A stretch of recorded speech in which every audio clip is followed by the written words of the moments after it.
7 तारखेला रात्री 12 वाजून काही मिनिटांनी रिझल्ट आला आणि 8 तारखेला अवघ्या काही तासांमध्ये मी जर रस्त्याने चाललो तर लोक सांगायचे ते समुद्रीचे वडील सांगतात.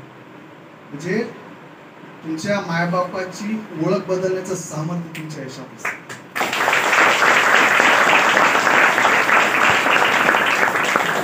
आणि ही वलयांकित ओळख तुमच्या बापाची पुसणी मुलीच्या नावाने तुम्ही ओळखले चाललेत याचा तुमच्या बापाला 100% अभिमान होतो.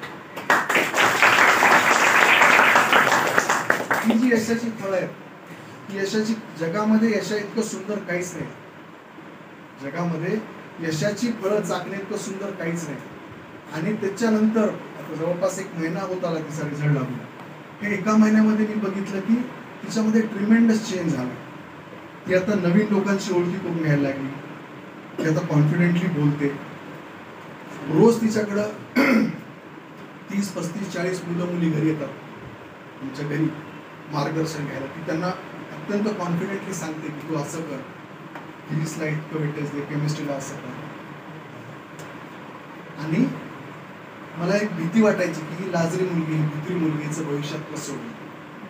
परंतु तिचा जो ॲटिट्यूड बदलला ना, ॲटिट्यूड आहे तिच्या सक्सेसची दिली. तिच्या यशामुळे तिचा शेवटी सक्सेस बिल्ड्स द कॉन्फिडन्स.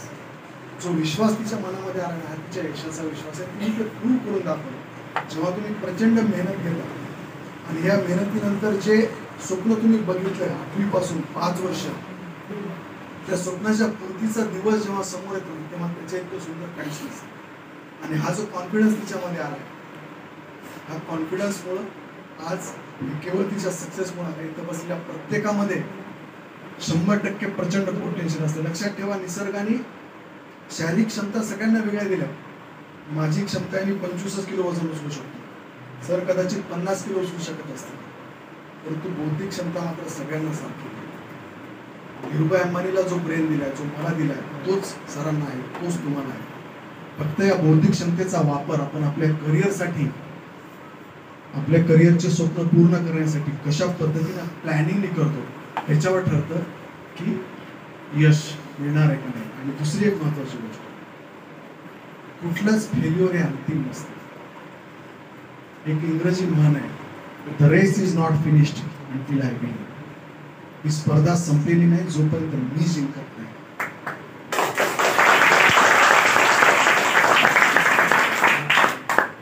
नीट असेल, UPSCच्या बरोबरीची परीक्षा आहे. 20 लाख मुलांनी नीटची परीक्षा दिली. 20 lakhs. किती जणांना सीट मिळाली? 2200 जणांना महाराष्ट्रामध्ये. म्हणजे हार्डली 2% लोक क्वालिफाय होतात. उरलेले 98 नालायक होते का? उरलेले 98 मूर्ख होते का? नाही. काय फरक होता या दोघांमध्ये? तर तुमच्यामध्ये अभ्यासाचं एक सातत्य नव्हतं. जे समृद्धीने सांगितलं तुम्हाला की कन्सिस्टन्सी लागते. पहिल्या दिवसापासून टाइम टेबल लागल्यानंतर जी लोक अभ्यास करतात ती आयुष्यात नीट ट्रॅक होऊ शकतात. आपल्याला सगळं काय असते, परीक्षेचा टाइम टेबल लागला की आपण अभ्यासाला लागतो पहिल्या दिवसापासून. आणि यू आर सो लकी. जसं तिने सांगितलं की हे सांगायला तिथं कुणी नसतं. 2500 विद्यार्थी एका हॉलमध्ये बसले असतात. त्या टीचरला प्रत्येकाचं नाव सुद्धा माहिती नसतं पहिले 4 महिने. 4थ्या महिन्यामध्ये एक परीक्षा घेतली जाते आणि ती परीक्षा घेतल्यानंतर 100 जणांची एक वेगळी बॅच केली जाते.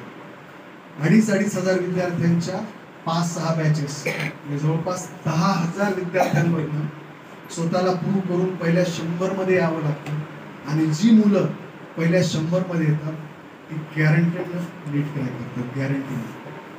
पण त्या 100 मध्ये येण्यासाठी पहिले 5 महिने स्वतःला प्रूव्ह करावं लागतं. ते तिने केलंय. संकल्प नावाची एक बॅच आहे, त्याच्यामध्ये ती गेली आणि सगळ्यात लेट ऍडमिशन, कारण रिपीटचा निर्णयच आमचा दिवाळीत झाला ना. सगळ्यात लेट ऍडमिट झालेली मुलगी 3 महिने, इतरांना 5 महिने वेळ मिळाला होता, तिला 3च महिने वेळ मिळाला. 3ऱ्या महिन्यामध्ये तिने अभ्यास करून टॉप 100 मध्ये येणं आणि त्या बॅच मध्ये जाणं. त्या बॅच मध्ये गेल्याच्या नंतर जो आनंद असतो आणि ज्या फॅसिलिटीज मिळतात, मला म्हणजे कुणाची जाहिरात करायला आम्ही आलो नाही, ज्यांनी ज्या टीचर्सनी तिला घडवलं त्यांच्याविषयी मला सांगितलंच पाहिजे. त्या बॅच मध्ये गेल्यानंतर त्या सरांचा मला फोन आला की सर समृद्धी संकल्प बॅच मध्ये पोहोचली आणि ती 100% आता नीट क्रॅक करेल. रिझल्ट मला यायचे, 4 महिन्याला टेस्ट व्हायच्या. 2-4 मार्क जर कमी आले तर मी त्या सरांना फोन करायचो, सर 4 मार्क कमी आले. म्हणून मी सांगतो की पालकांचा रोल का महत्वाचा आहे. 4 मार्क कमी आले, मला तुम्हाला भेटायचं. मी कॉलेज करायचो, दिवसभर नोकरी करायचो.